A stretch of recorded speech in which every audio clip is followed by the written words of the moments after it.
सलाम, नमस्ते, सत श्री अकाल। एक नई वीडियो के साथ मैं वाईके शर्मा और वीडियो का विषय है चोर या चौकीदार। दोस्तों, बात राफेल डील की हो रही है।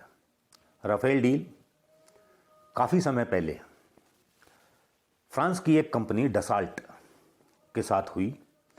पिछली सरकार मनमोहन सरकार ने भी ये डील प्रोसेस में के समय ये डील प्रोसेस में थी और ऐसा बताया जाता है कि ये एक जहाज की कीमत 500 करोड़ रुपए के आसपास उन्होंने तय किए थे।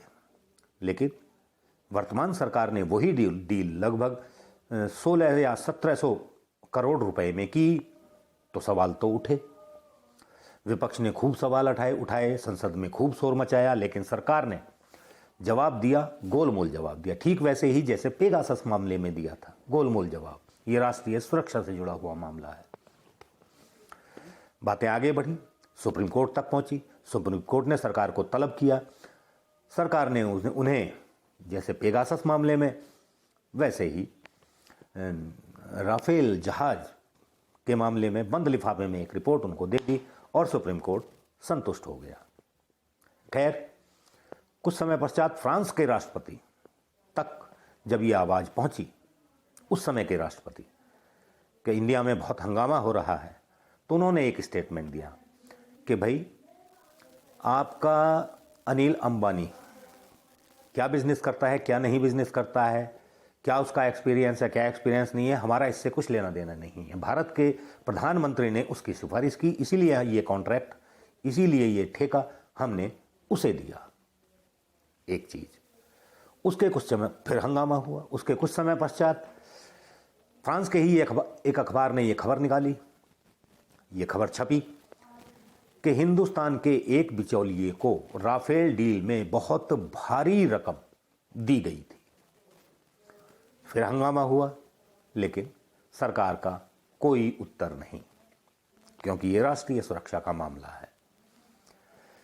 अब कुछ समय पहले, 2-4 दिन पहले ही ये न्यूज़ आई कि इंडोनेशिया ने उसी डसाल्ट कंपनी से उन्हीं जहाज यानी राफेल 42 जहाज का सौदा किया और 8.1 अरब रुपए में किया। भारत ने 36 जहाज़ों का सौदा किया था काफ़ी समय पहले और उन 36 जहाज़ों के बदले भारत ने 8.8 अरब रुपए देने थे।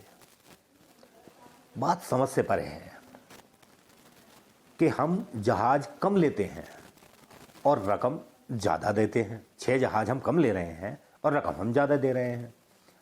वो हमारे बाद सौदा करते हैं इंडोनेशिया वाले और उन्हें 6 जहाज ज़्यादा मिलते हैं, 6 जहाज ज़्यादा का वो सौदा करते हैं और रुपए वो कम देते हैं।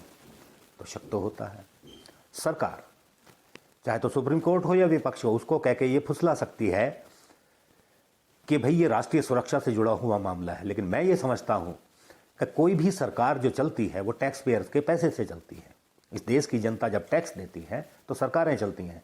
कोई भी सामान विदेश से या देश में आम जनता के लिए या देश की सुरक्षा के निमित्त खरीदा जाता है तो टैक्स पेयर्स के पैसे से ही खरीदा जाता है। यानी देश की जनता को इस बात का हक है, उनका अधिकार है ये जानना कि उनका पैसा कहाँ खर्च किया जा रहा है, उसका उचित उपयोग हो रहा है या उसका दुरुपयोग हो रहा है या वो भ्रष्टाचार में जा रहा है।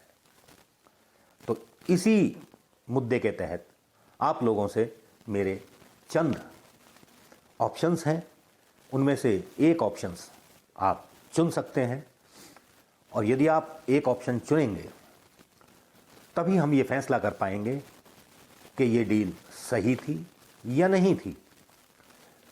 तो मैं अब आपको ऑप्शन बताता हूं। पहला ऑप्शन, चौकीदार चोर है, चौकीदार चोर नहीं है। तीसरा ऑप्शन, चौकीदार कुछ लोगों को चोरी करने देता है और कुछ लोगों की चौकीदारी करता है। चौथा ऑप्शन, चौकीदार ना तो चोरी करता है और ना चोरी करने देता है। इन्हीं शब्दों के साथ आपके ऑप्शंस की मैं प्रतीक्षा करूंगा और तभी कुछ फैसला लूंगा कि ये डील किस प्रकार की है। और साथ में जब आप ऑप्शन सेलेक्ट करें तो चैनल को सब्सक्राइब भी करें, शेयर करें, कमेंट करें, लाइक करें। धन्यवाद।